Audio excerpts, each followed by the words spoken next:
Okay. Good afternoon. Great pleasure to have you with us in today's session of the Gerhard Center webinar series, The Aftermath of the COVID-19. We've launched the series back in April.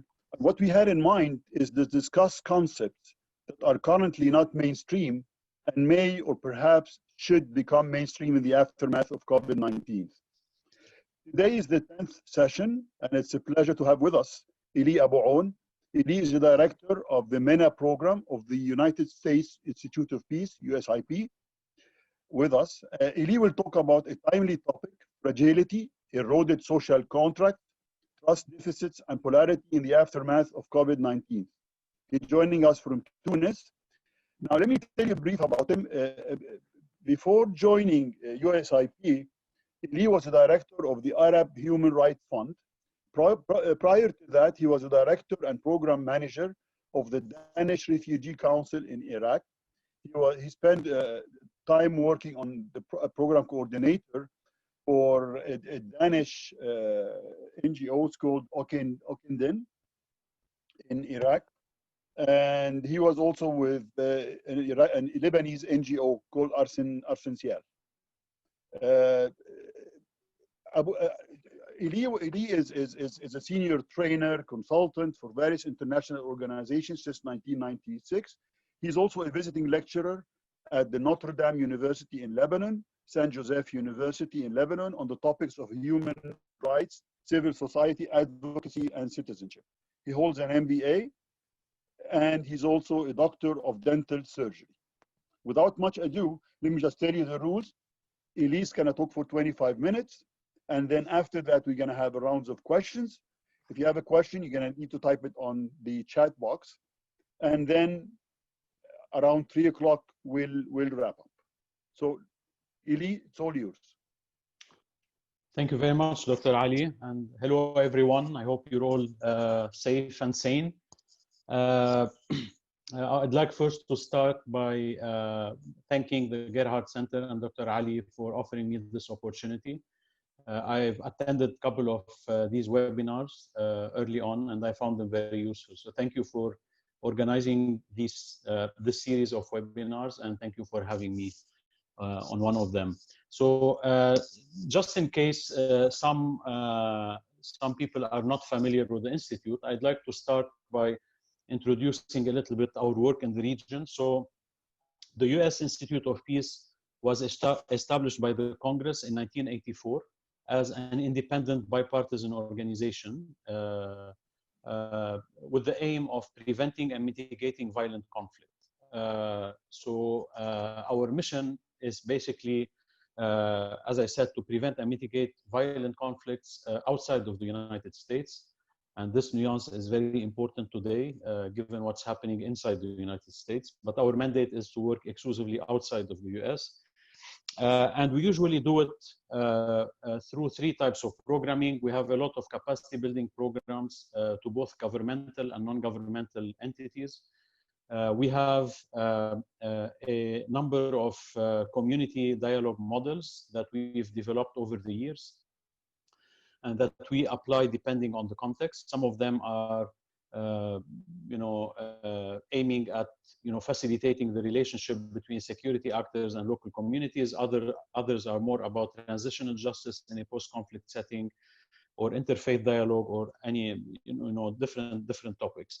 And the third programmatic track is the informing policy one. So through our research and publications, we try to inform policies and to engage policymakers in the region and in the US at the same time. So this is in a nutshell who we are and what we do in the region. And now I don't want to take a lot of time to discuss the Institute's work. So I'll move on to the presentation itself. Next slide, please. So my presentation today is about fragility and conflict in the aftermath of COVID. Obviously, a lot of the fragility elements that I'm going to discuss pre-existed before the pandemic. So, so next slide, please. If we look at this slide, it summarizes a little bit the 6 main pillars that I'm going to address today. So economic hardship, rise in unemployment, and how this feeds into fragility. I'll go through intra-community tensions. And we're seeing in several places that this is deepening, and the divides are actually deepening. I talk about the impact of the pandemic on migration and vulnerable groups, and then how the grievances are developing at the community level, at the grassroots level, then how the crisis is being exploited by some state and non-state actors, and last but not least, the global and regional orders. So how the global and regional orders are affected by the pandemic. And as I said before, all of these key factors pre-existed. So there's nothing new that is coming with the pandemic, but the pandemic is just exacerbating all of these factors, and I'm going to give a few examples. On this slide, there's a bit of a focus on the economic impact and how it leads to a myriad of other problems. So unemployment and unemployment rises, and then the fragility is increased. This will lead to more extremism, more human rights violations, and obviously this will fuel the violent conflicts in the region. So this is more or less the chain reaction that we're seeing in many places. Next slide, please. So in terms of social impact, as I said, we are seeing intra-community tensions becoming more obvious and exacerbated. From our work, for example, we know that in Iraq, in northeastern Syria, and in Libya, the tension that pre-existed before the pandemic is now taking a different turn. So we're seeing, larger space being offered for radical voices within each of the communities. There are even accusations that some communities are carriers of the virus more than others. Some accusations fall within the conspiracy theories as well. And obviously, the fact that the authorities are busy with responding to the pandemic is also giving more space to non-state actors, to armed non-state actors more specifically, to fuel these tensions. On the other hand, we're seeing also an eroded social contract. Well, first of all, the social contracts in many countries in the region, or the status of the social contracts in many places in the region was not great. We all follow how the social contract collapsed in Syria, in Iraq, in Libya, in Yemen, and other places. What we're seeing today is an erosion of the social contracts in places where it was somehow holding. And I'll take one example is Tunisia, for example. There is a growing sense of anger and grievances developing at the grassroots level. The anger is pretty much focusing on the fact that the government is not able to fulfill the expectations of the population. Now, whether these expectations are realistic or not doesn't really matter at this stage. I'm just describing something we're seeing at the grassroots level. Before the pandemic, we all saw and followed some protests and social movements in several countries in the region, Algeria, Lebanon, and Iraq more specifically. And obviously, now we can realize how detrimental the pandemic was on the dynamics of these social movements and on the potential for these social movements to actually lead to real change.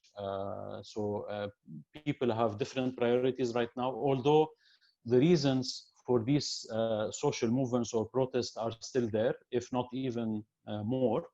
But the ability of the protest groups and the mobilizers actually among these groups has been hindered by the pandemic. Next slide, please.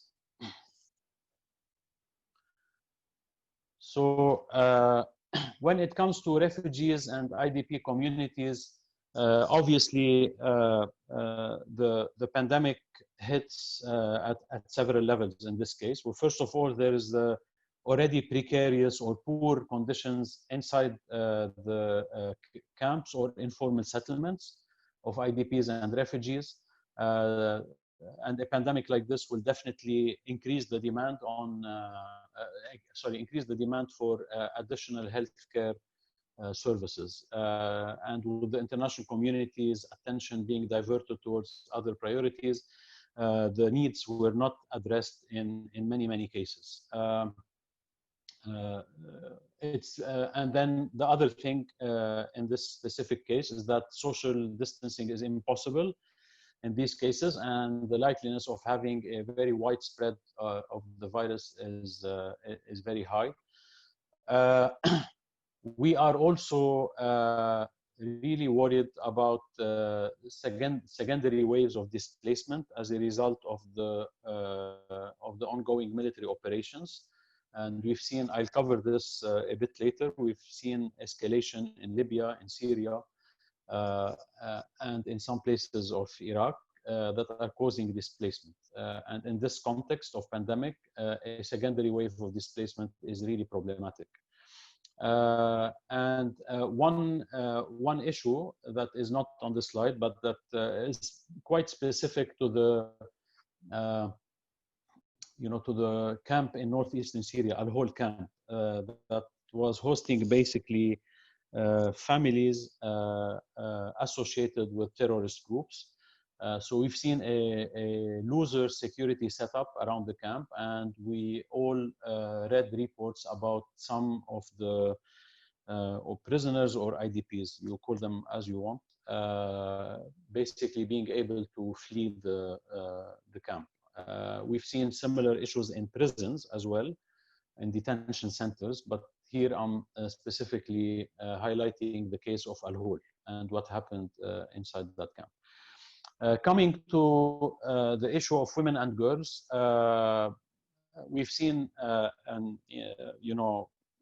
again an exacerbation of existing problems, but the pandemic also added some specific elements to this. For example, we know that at least in Iraq, if not in other places as well, a lot of women were denied access to treatment or even to confinement, to quarantine, without a mahram, without a male escort, basically.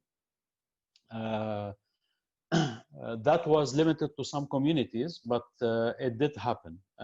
It did happen in several locations of Iraq, and there were even media reports about it. On a wider scale, we're all reading and following how the number of GBV cases, gender-based violence and domestic violence cases, are increasing because of the confinement. And we're seeing also the impact of the pandemic on reproductive health and other gender-based services. So among the vulnerable groups, I specifically decided to highlight the case of the refugees and IDPs, but also the women and girls, which I think were mostly affected by this pandemic. This is not to say that other vulnerable groups were not affected. It's just, it's just about highlighting these two cases more specifically. Next slide is about the impact on the legitimacy. So, in the region, we're pretty much used to the fact that there are grievances against the state. And I guess with time, this became some sort of a worldwide trend that citizens are not happy with the state performance in general. However, in the specific case of the MENA region, because the pre-pandemic period was already full of conflicts, some of them were violent, some others were not violent, but still latent conflicts. the pandemic had a bigger impact on that specific issue. So as I said, there is a trust deficit causing an erosion of the social contract between the state and the society in general. Iraq is one example. Especially in the last few days, people in Iraq realized that they were misled by the authorities. The very sharp rise in the number of cases in the last few days has added a lot to the already significant amount of grievances that existed before that. We've seen also some signs of this in Iran and other places. The second, and which I think is even more important aspect, is the questioning of the traditional social structures. So in the region, we've been used to the fact that in general, the performance of state institutions is poor. And to compensate for this gap, many communities in the region relied on their own social structures. And this has worked in many cases. Whether we like it or not, whether this is good or not, is a different discussion, but it worked in several cases. So we've seen a lot of traditional social structures, whether tribal, family, parties, religious groups, whatever is there. They were able to fill in the gap left by the state institutions. What is happening now is an increased questioning of the relevance of these traditional social structures. We've seen, for example, that the very famous tribal structure or tribal leaders in Iraq were not able to help their communities, during this pandemic, during this crisis. We've seen, for example, religious groups in Lebanon not being able to help their constituencies. With the exception of Hezbollah, which enjoys a very wide array of resources, but all the other, sectarian or ideological parties in Lebanon were not able to fill in the gap left by the government. And this is leading to a questioning of the relevance and the value of these traditional structures. And obviously, because these structures played an important role in both peace and conflict in the region, I think that this questioning process will affect how conflicts will look like in the future. The next slide, I will talk a little bit about how the pandemic is being exploited by some actors. So there are some governments in the region who are using the pandemic as an opportunity, and the fact that the international community is busy doing other things to increase their repressive practices, if I can call it like this, or to make military gains. For example, in Libya, we're seeing an offensive by the government of national accord to make military gains at a time when the international community is, as I said, is busy doing other things. The security actors in the region are also exploiting the crisis in some way. So we are seeing a continued or a consistent pattern of monitoring, surveillance, and at least this is still at the level of the media and attempts by some security actors. But in this time of crisis, I think even the fact that these security actors are planning or thinking about how to reinforce or strengthen their surveillance techniques is worrisome by itself, even though it did not materialize in many cases. But the fact that there is a discussion about it, and there is some sort of an acceptance of the fact that because of the pandemic now, the security actors should have a larger space or more space to do what they deem as necessary measures. But this is a slippery slope, obviously. And I think that in the region, we need to be really careful about how this will unfold in the future. And last but not least is the non-state actors. Well, obviously, among usually we refer to the non-state actors as being the militias and extremist groups, but conceptually, non-state actors include also, the the good cops, if I can call them like this. So, as I said, the social structures that I described before are part of the non-state actors. Some of them are trying to fill in the gaps, but as I said, it's mostly unsuccessful. However, what is more worrisome is how the armed non-state actors are dealing or are trying to exploit the pandemic. The best example I can give is how ISIS sleeping cells in some parts of Iraq and Syria are now regaining some of their operational capacity because they're basically cultivating this sense of grievance among the communities. We all know that without some sort of a cover by the local community or the grassroots, these groups are not able to operate. And the fact that they have increased their operational capacity is an indicator by itself. So on the map, you can see the 3 places that I will cover in the next couple of slides, which is Libya, Syria, and Yemen.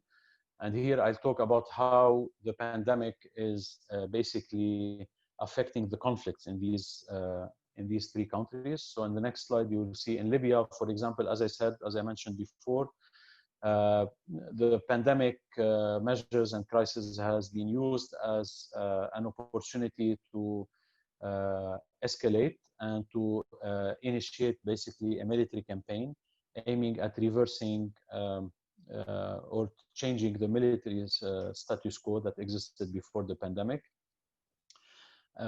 And both the pandemic and the escalation basically have negatively affected the humanitarian situation in this country. In Syria, we're seeing the same fragmentation that existed before, but what is particular about it right now is that it's hampering the response. And what is interesting in the Syrian case that the response is also compounding the fragmentation. So there is a divide about who responds to what and what is a successful response, and this is fueling the political fragmentation, which by itself, as a fragmentation, as I said before, is hampering the proper response. In the case of Yemen, despite the fact that we've seen an attempt by the Saudis to declare a ceasefire, but obviously, as we're all reading and following, this ceasefire did not hold. The military operations are ongoing in Yemen. And even though it might look that the situation is better, but I was surprised even myself to know that in the last few months, there were 40,000 more IDPs in Yemen, which means that the intensity of the conflict did not really,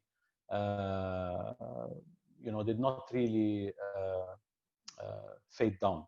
So we are seeing a continued military operation in Yemen and more displacement. And obviously, there is also the fact that the deterioration in the south happened during the pandemic. So we've seen the council, the council in the south basically declaring autonomy in Yemen during the pandemic.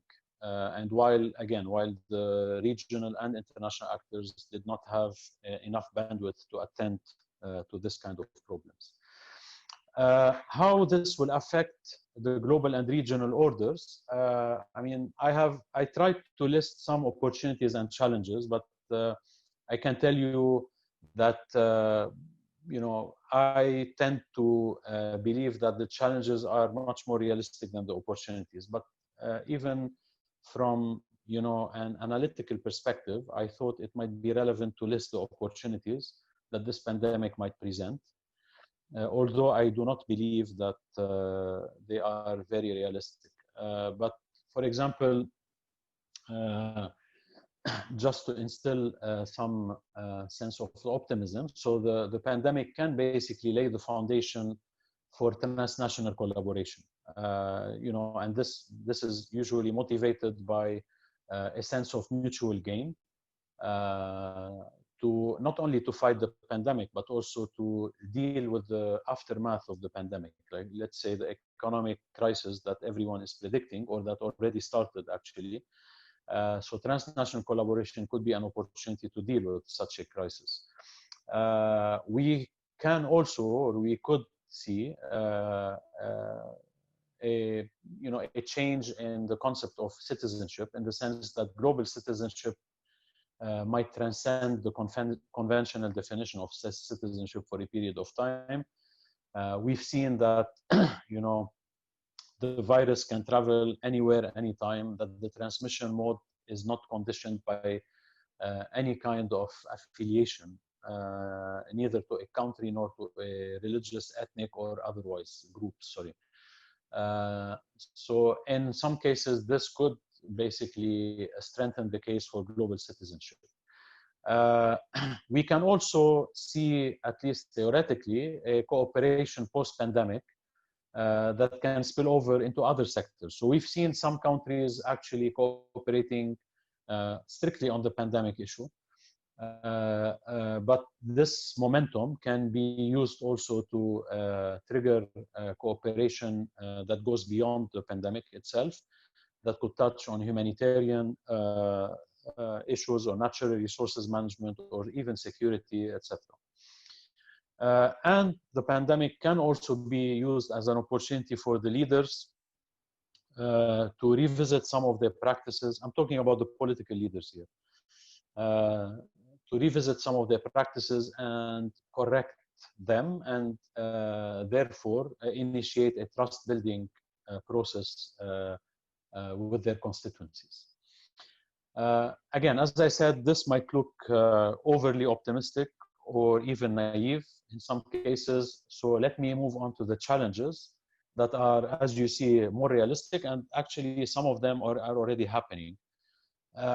So for example, the pandemic has definitely shifted the priorities of many countries.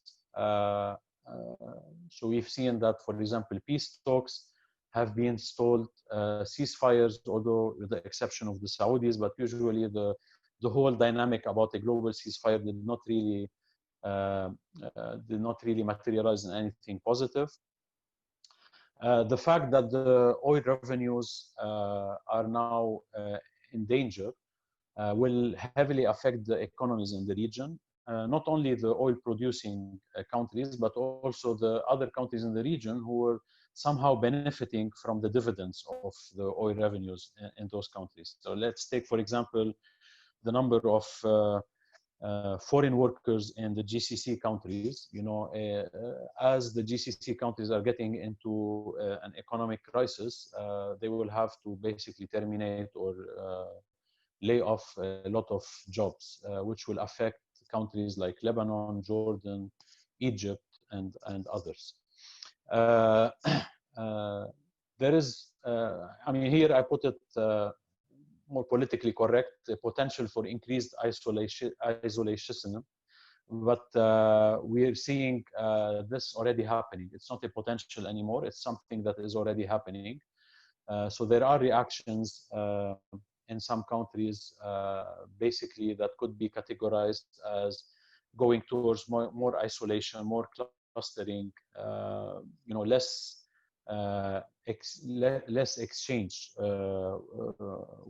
exchanges at all levels with other communities or even other countries. We've seen, I witnessed personally in Lebanon a lot of attempts by municipalities, for example, to basically impose a curfew on specific nationalities or specific religious groups, which was, in the 21st century, is something that is hard to imagine. Moving to other challenges, so some nations may leverage the humanitarian aid they provided. More specifically, I'm talking about how Russia and China jumped in to help in some cases, but with very, very clear agendas that will unfold in the near future. And this will obviously have an impact on the regional order, as these two powers exercise more leverage on the politics in the region. There is definitely, and this is already something already happening, questioning of the utility and the relevance of the intergovernmental bodies. We've seen in the beginning of the pandemic how the Italians and the Spanish population basically were questioning the utility of the European Union. At a time when Italy was struggling with the pandemic, the EU was discussing whether they want to help them or not. In the meanwhile, China jumped in and provided immediate support. So this has triggered a lot of questions about the concept, the very concept of the European Union, and whether if the concept doesn't work in a crisis like this, then when is it going to be useful? More recently, we've seen the debate about the performance, but also the relevance of an organization like the World Health Organization, with all the questions about the fact that they are politically subdued by the Chinese, and or whether they were competent or incompetent in identifying the nature of the virus and the mode of transmission and what the government should be taking in terms of measures. Now, if this trend increases, then definitely some of these intergovernmental bodies will become less relevant or less legitimate, and this will affect, as I said, the regional order. I did discuss before how countries are exploiting the crisis. Although what I covered before was mostly internal, but some of them are trying to exploit the crisis to reorder global and regional order. The best example is Turkey and the increased activity of Turkey in the Mediterranean and in Libya. Obviously, the increased migration will remain and will become an even stronger destabilizing factor. Sorry. That was my last slide.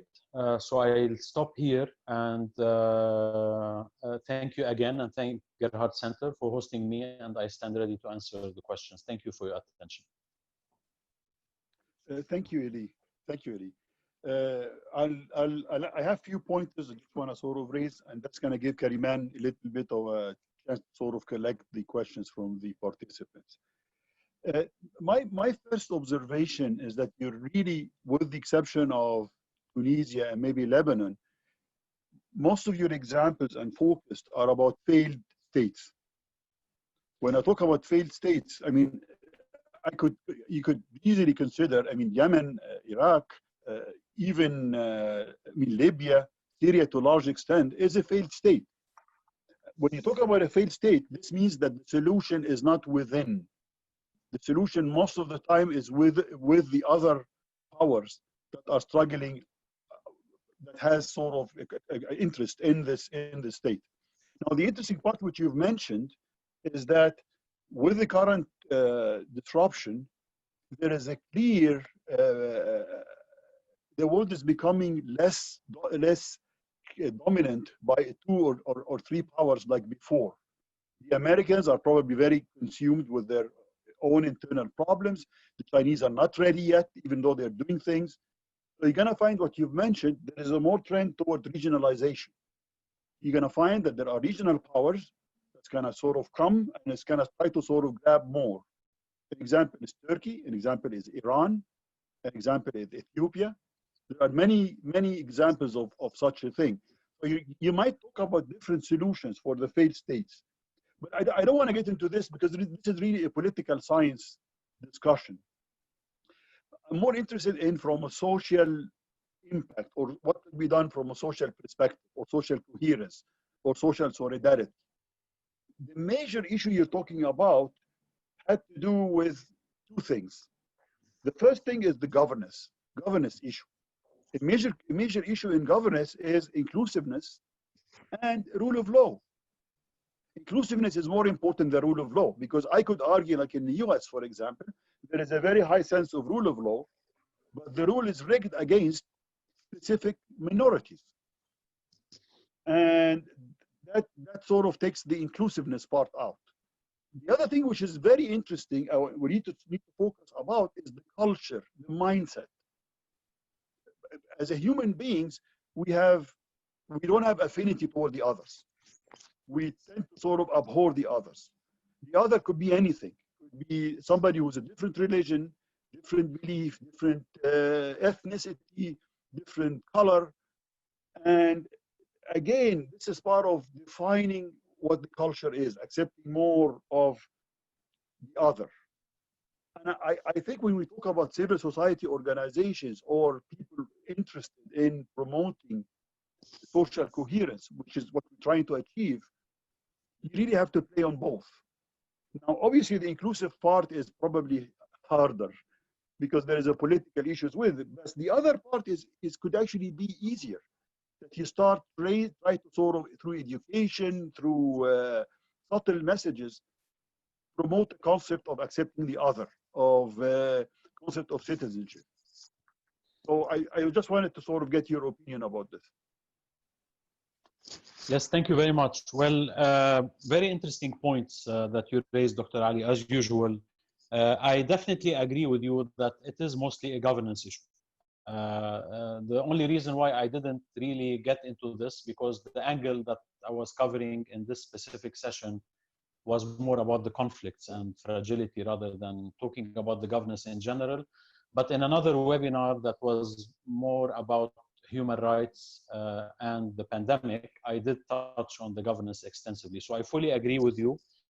It's essentially an issue with the governance and the fact that most of the governance models in the regions are not inclusive. That's I think that's a fact. And this has affected how the people respond to the pandemic, how the authorities respond to the pandemic, and this will determine also how the communities will deal with the post-pandemic phase. So on this point, I fully agree with you. Now, on the point of regional powers or regionalization, if I got you right, I might slightly disagree. Not to the fact that regional powers will try to step in. I fully see already this happening. But where I don't see them really playing a stronger role is because of how strong the post-pandemic will hit them. Actually, if you look at Iran today, the Iranians are really heavily affected by the pandemic, and they will be even more affected by the economic crisis that will follow that. The same applies to Turkey, definitely to a lesser extent than Iran.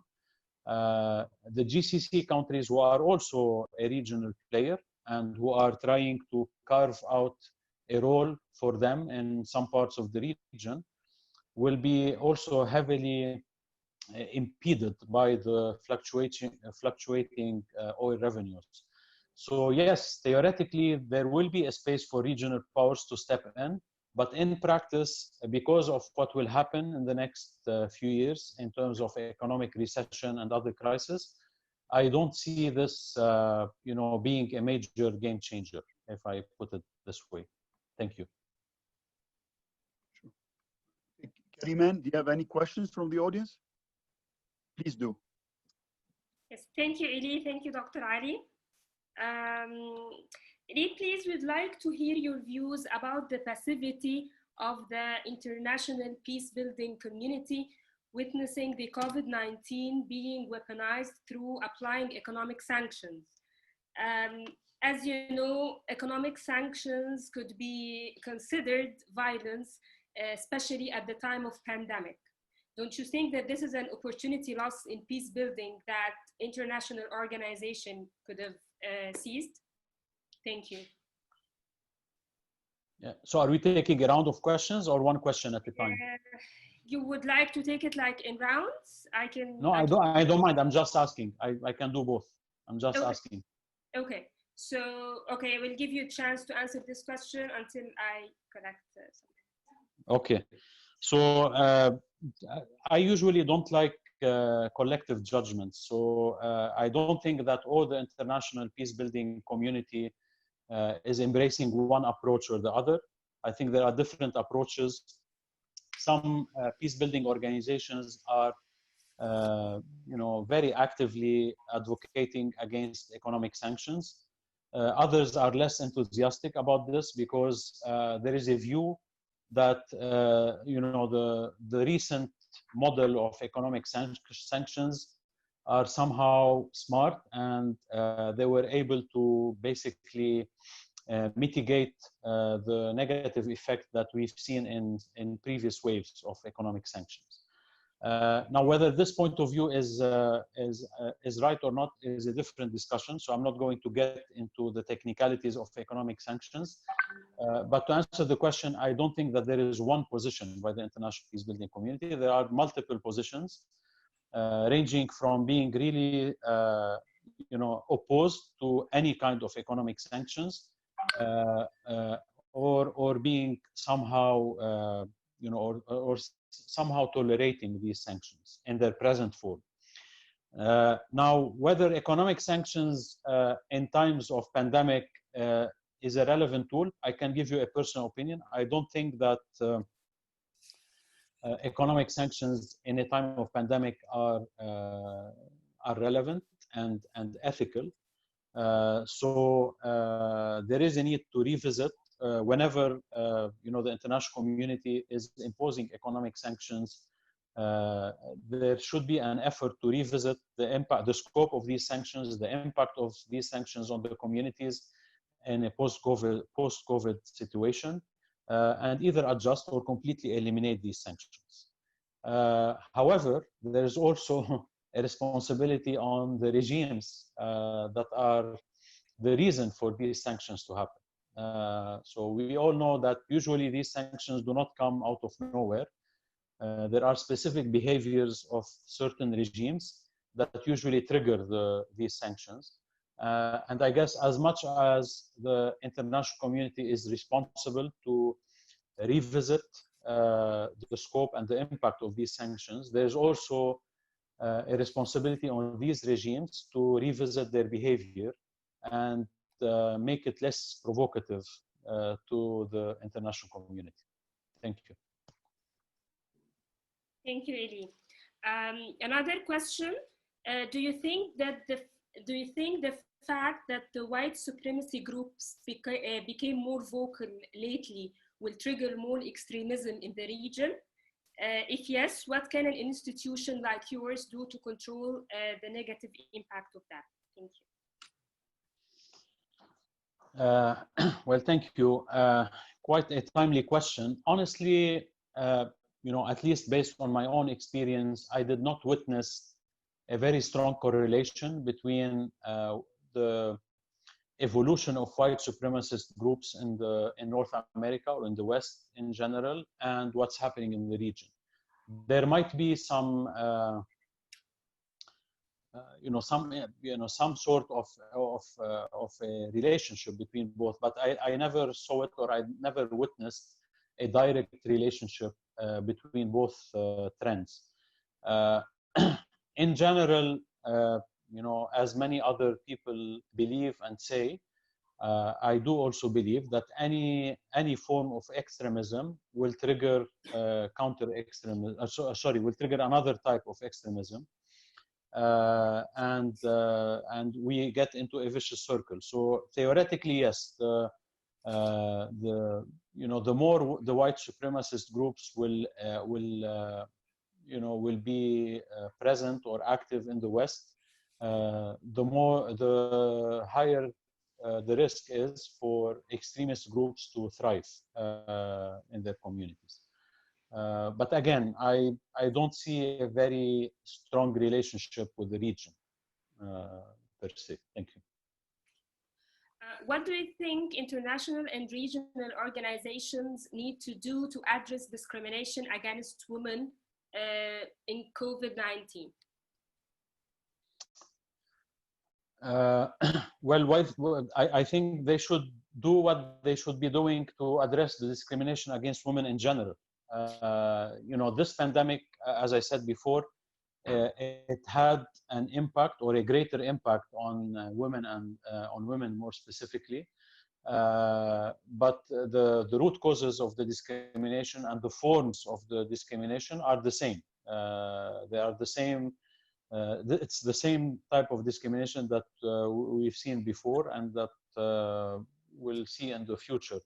What organizations should be doing is, I mean, this is something I used to say even before the pandemic, is to focus on the social change aspect of the fight against discrimination, rather than just focusing on top-down approaches. I do think that, and I've seen some efforts. I'm not saying that this didn't exist. I'm just saying that this needs to be more emphasized. The more resources should be allocated to this type of work, which involves or engages the communities in countering discrimination against women, and more specifically in working extensively with men to address the issue of discrimination, rather than just keep it for you know, women-only groups, which I was never convinced that that was an effective approach.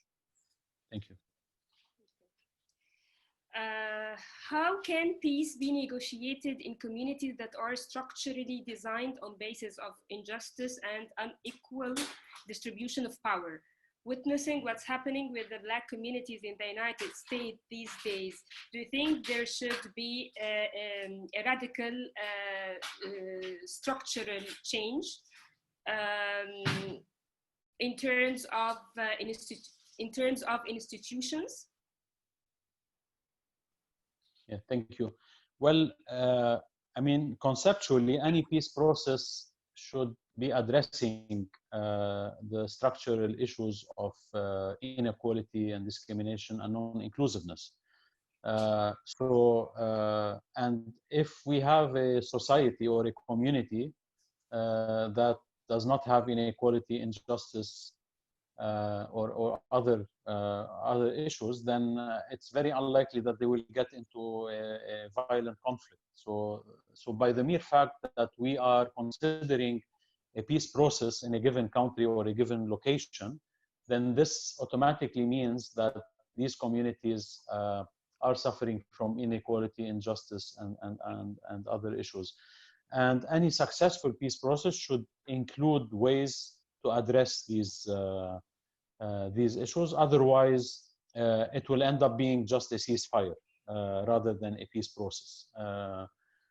And we've seen a lot of conflicts that were put on hold for, you know, a specific period of time, and then they picked up again as soon as the overall context has changed, because these structural issues were not addressed. Thank you. Thank you. Do you think that the COVID response in MENA has been adequate? This has been handled as a health issue and not as a national security. Also, have you seen any resilience program to help communities come out of the lockdowns? Sorry, can you repeat the second part of the question? Sorry. I got the first one. Sorry. Oh, have you seen any resilience program to help communities come out of the lockdown? Okay, well, let me answer the first half of the question. I think it's unfair to, you know, to put all the MENA countries and assess their response in one basket. I think there were some successful responses and less successful responses, depending on the country, and in some cases, depending on the local authorities. You know, even in a small area, small region, sorry, like the Kurdistan region of Iraq, there is a division between two provinces on how to handle the confinement measures. So I think that In some cases, we've seen successful responses. Again, the scope of the response is also conditioned by the availability of resources. So in some cases, like in Tunisia, for example, we've seen a more or less good plan designed by the government, but lack of resources to implement some elements of that plan. In other cases, the plan was not as good. So it's really, it has to be looked at on a case-by-case basis. But what I would like to highlight in this is the lack of discipline that we have seen in the region. You know, in some cases, the governments took the right measures to either impose lockdowns or confinement measures, or, you know, I don't know, measures at the airports, etc.